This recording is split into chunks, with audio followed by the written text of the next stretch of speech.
So you see now that our application is actually loading the stuff and the text is also appearing, but the input that we just created, everything, it's not working, it's not changing the pages, it's still static, and it's not, yeah, changing even one bit. So what should be done with this? Firstly, we need to change a few things. The text I don't really like, so we just have to change that also.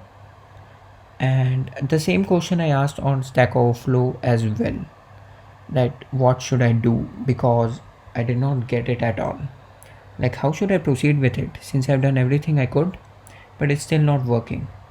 So I just got a simple answer from there, and there they told me to add this modifier at the end of both the pickers. First of all, we need to write tag here with that constant name that we have used so far now. I personally don't really know why we did that.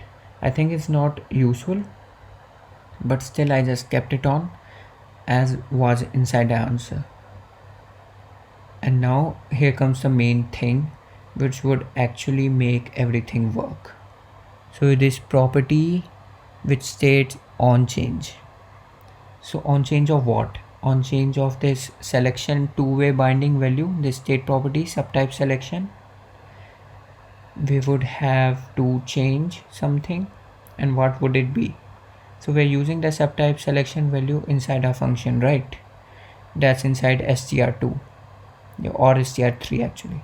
So you just write that function name here, and that's about it. And you don't really need that parenthesis, you just need one curly brace. So that's the same thing we are going to attach to the second picker view as well, and this would actually solve our problems.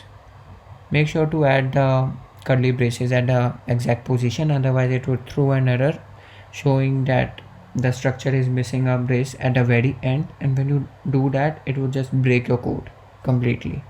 So don't do that. So now that we have done this much,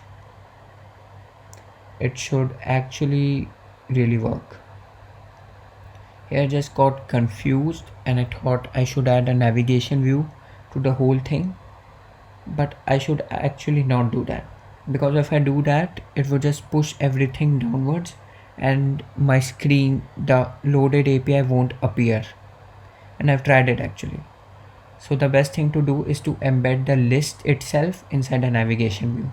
And why I'm doing that, I thought that since I'm using the Japanese anime theme overall, like this app is all about anime, so let's just give it a navigation bar title as well.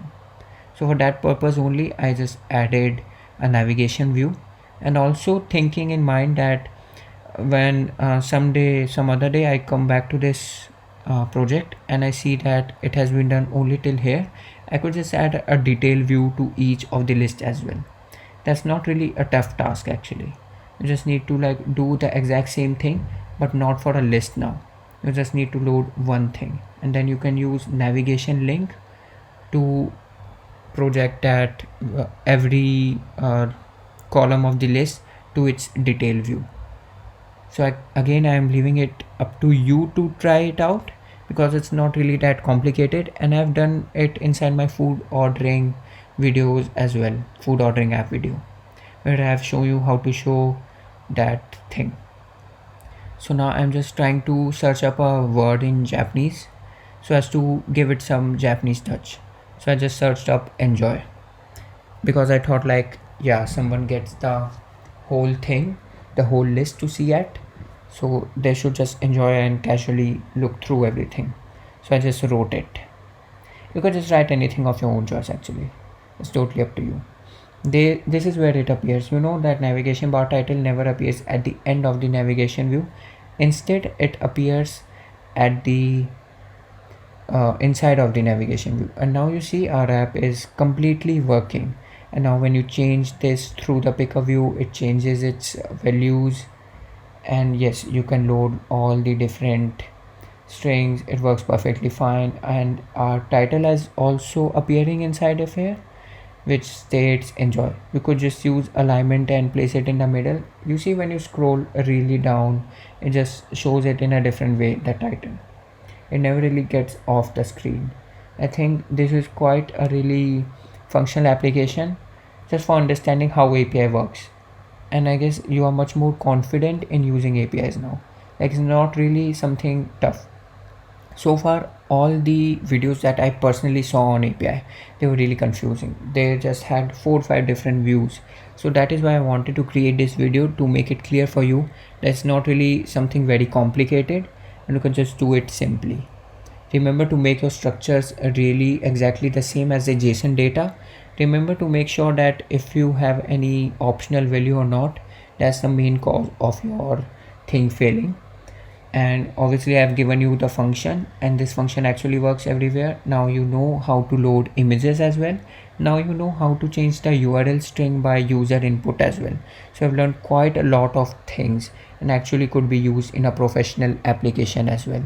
So thank you for taking this class. I hope you have learned a lot of things, and this please leave a review. It would be really a big help.